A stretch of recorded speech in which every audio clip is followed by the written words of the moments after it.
ভারতের ত্রিপুরা রাজ্যের মুখ্যমন্ত্রী ডাক্তার মানিক সাহার জন্য শুভেচ্ছা উপহার হিসেবে বাংলাদেশের অন্যতম জনপ্রিয় জাতের আম্রপালি ও হাড়িভাঙা আম পাঠিয়েছে পররাষ্ট্র মন্ত্রণালয়।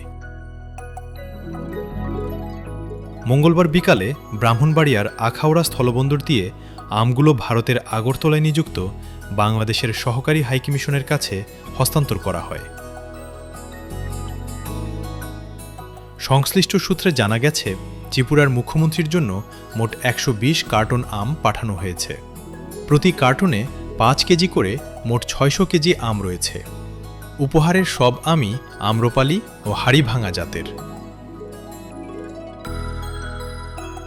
আখাউড়া কাস্টমস ও বন্দর সূত্র জানায়, এটি পিকআপ ভ্যানে করে দুপুরে আমগুলো আখাউড়া স্থলবন্দরে আনা হয়।